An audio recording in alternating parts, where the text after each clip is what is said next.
자, 시장이 10월 13일 2시 50분을 지나고 있습니다. 오늘 시장은 제법 괜찮은데, 코스피 0.95%, 코스닥도 1% 이상 올라가는 데 비해, HLB 그룹주들, 그리고 스푸트니크 V 관련주들은 좀 지지부진하죠. 원체 이 스푸트니크 V 관련 지지부진했었고, HLB 주식들도 오늘 많이 급락하고 있습니다.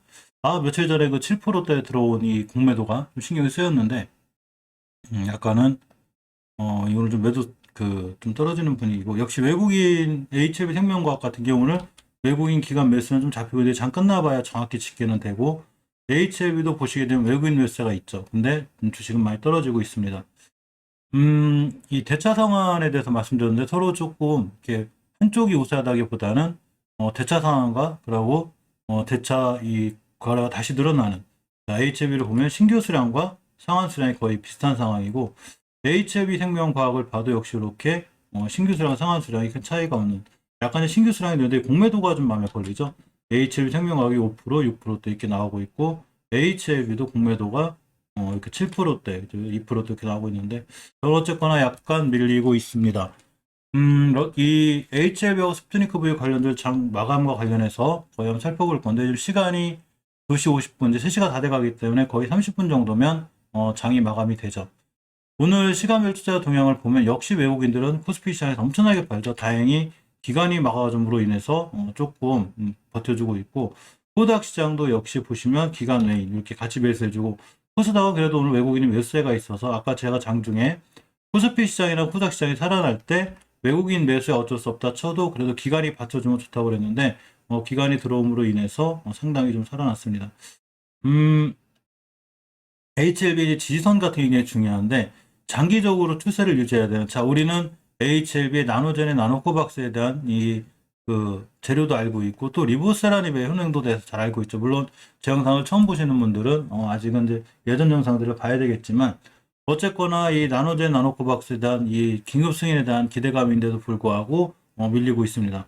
이제 혹자는 이렇게 얘기하겠죠. 여기서 110% 올라왔으니까 많이 밀렸구나 이렇게 생각할 수 있는데 일단은 하락이 멈춰서 옆으로 가는 구간, 그러니까 이 추세가 뻗어 있다가 꺾였을 때 옆으로 가는 이 기간 조정이 필요한데 아직도 가격 조정 중이죠.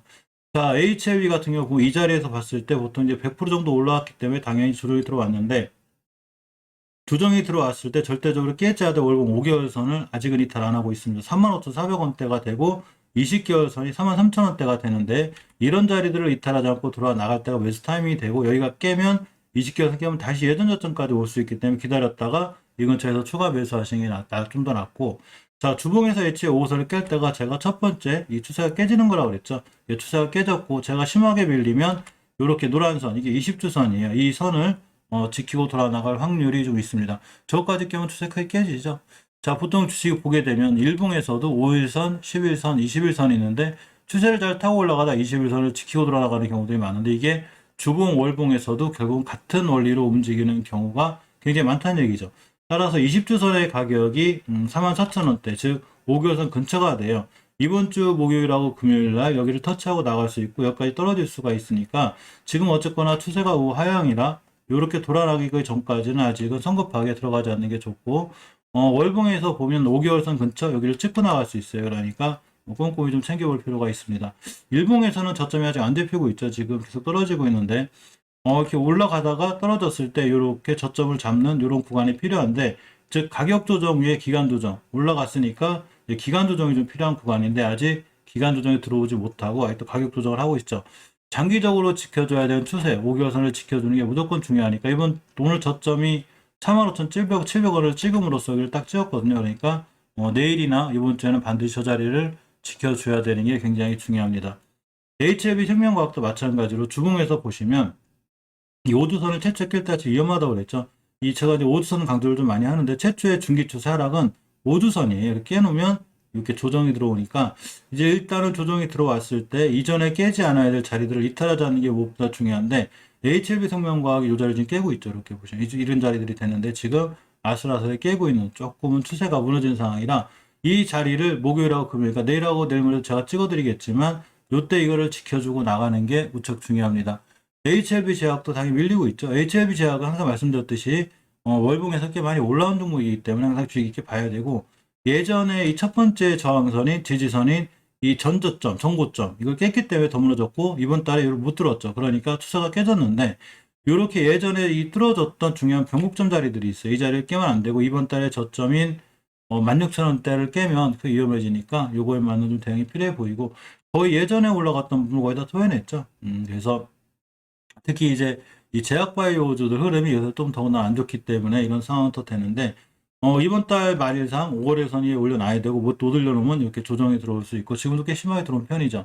자, 일봉에서도 역시 주봉에서도 이 노란 주선 20주선이에요. 물론 이 거래일이 남았기 때문에 목요일하고 금요일날 반드시 20주선 위에 올려놔야 됩니다. 못 올려놓으면 더 크게 무너질 수 있으니까 꼼꼼히 유심히 이게 살펴보셔야 되고 넥스사이언스의 급락에 대해서 보시면 이제 나노젠에 대한 지분이 있기 때문에 직접적 관련돼 있긴 하지만 항상 주식이 밑에서 10배 올라온 종목들은 반드시 제가 주의 깊게 보라고 그랬죠. 두 번 정도 찍었고 5개월선을 이탈했기 때문에 추세가 깨질 수 있어요. 따라서 주봉에서 보면 이렇게 20주선, 이 노란 주선인데 이거를 이탈하지 않은 선상에서 지켜보는 게 무척 중요해요. 이거 만약에 목요일하고 금요일에 못 돌려놓으면 더 추세가 깨질 수 있죠. 물론 제가 나노젠, 나노코박스가 재료라든가 이런 건 계속 올려드릴 거예요. 이거는 주가의 상승을 보장해주는 이 정보들이 아니고 이렇게 나노젠이라는 회사가 흘러가고 나노코박스가 이렇게 흘러가는 거에 대한 참고 영상이니까 항상 재료는 항상 참고로 보는 게 좋고 우리가 주식을 분석할 때는 항상 말씀드렸듯이 재료 또 그거에 따른 기본적 분석과 기술적 분석 이 세 가지를 박자를 맞춰야 돼요. 재료가 아무리 좋아도 기술적으로 너무 높은 데가 있다면 의미가 없고 재료가 좋은데 밑에서 좀 바닥거리고 올라가다 바로 이럴 때는 좋은 타이밍이 되는 거죠. 이 세 가지를 잘 볼 필요가 있습니다. 지트리비한테도 찍을 자리 찍고 떨어진 거죠. 제가 전 영상에서 20개월 선 근처를 찍고 떨어질 거라고 했는데 결국 찍고 떨어졌고 5개월 선 근처에서 매수 깨면 바로 손절 5개월 선 근처로 대응하는 게 맞습니다. 자, HLB 파워도 보시게 되면 5개월 선을 깼을 때 벌써 추세 깼다고 그랬죠. 이렇게. 그러니까 5개, 20개월 선에 20개월, 여기를 찍고, 그러니까 줄 잘 살아나다가 이 찍어둘 자리 20개월 찍고 딱 돌아나가는 경우가 있어요. 이 자리는 또 새롭게 매수해야 되는 중요한 매수 타이밍이 됩니다.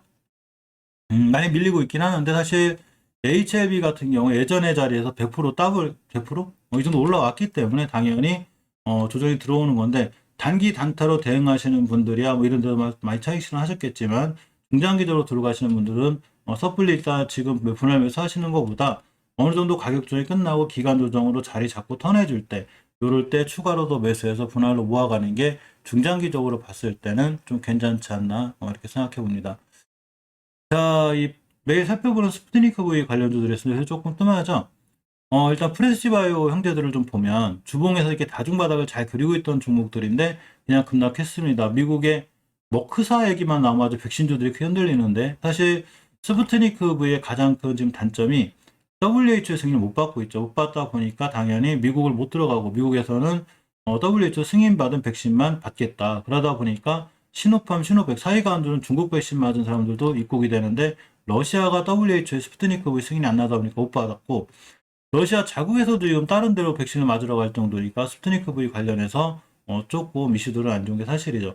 하지만 70개국 40억 명 정도가 지금 맞았기 때문에 사실은 이 스푸트니크 V 백신이 부족한 건 맞아요. 근데 기술적으로 보면 저점을 계속 깨고 내려오니까 1만 원대를 이탈하지 않는 선상에서 대응하는 게 맞고 기술적으로 처음에 대응했을 때 이런 하단 박스권 이탈했을 때 바로 손절로 대응한다든가 아니면 비중 축소 이렇게 해놓고 다시 한번 기회를 보고 사는 게 맞습니다.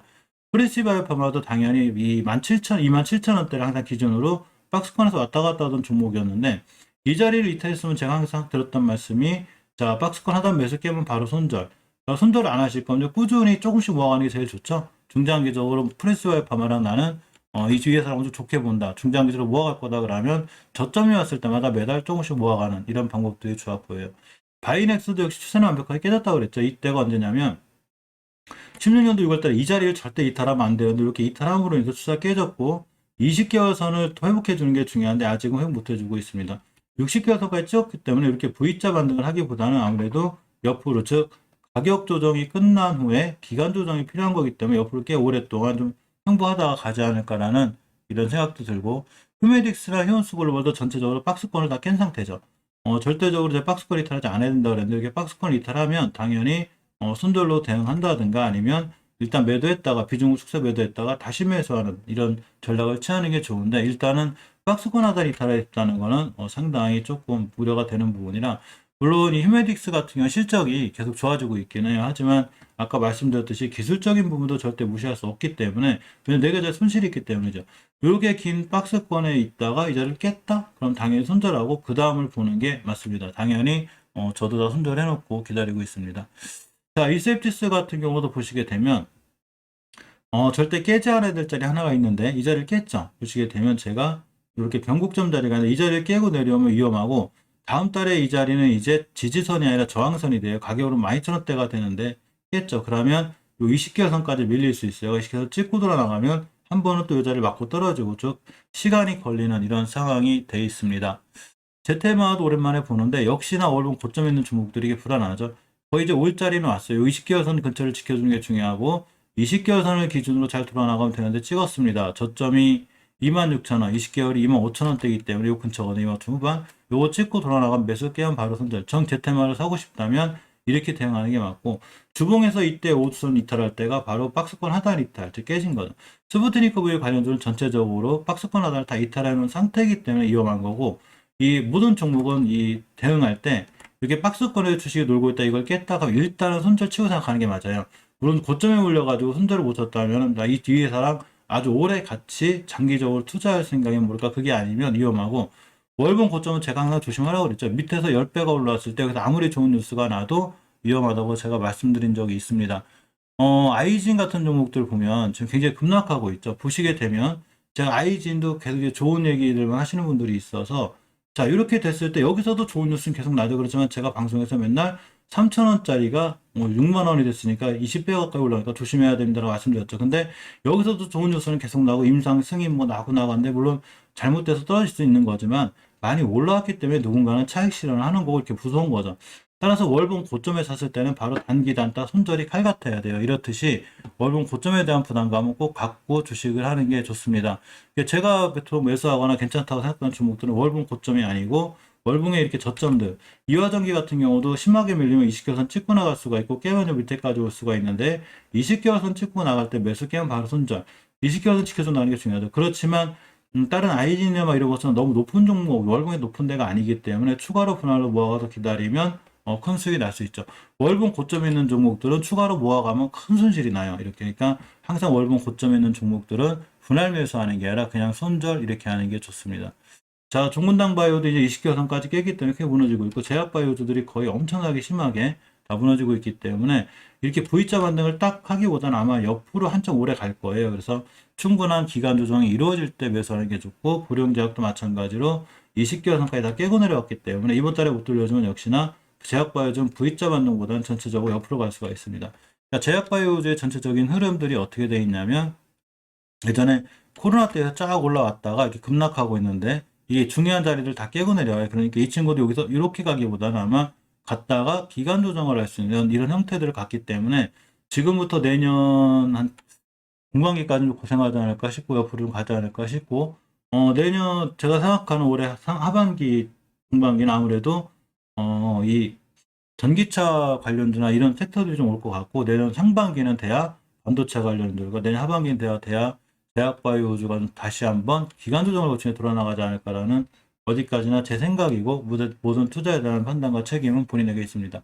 HLB나 HL생명과는 넥스사이언스하고 틀리게 이 HLB 생명 이런 종목들은 월봉에서 엄청나게 높이 올라간 종목이 아니죠. 뭐 이렇게 사상 최고가를 치는 것도 아니고, 그렇기 때문에 이 100% 올라가는 조정이 오는데 심하게 오면 5개선, 20개선까지도 와요. 그러니까 이걸 찍고 돌아나갈 때가 다시 매수 타이밍이 되고, 이번 달 한 달 정도는 제가 또 쉴 수도 있다고 그랬죠. 그러니까 이런 관점에서 주식을 대응하는 게 좀 좋지 않나 이렇게 생각해 봅니다.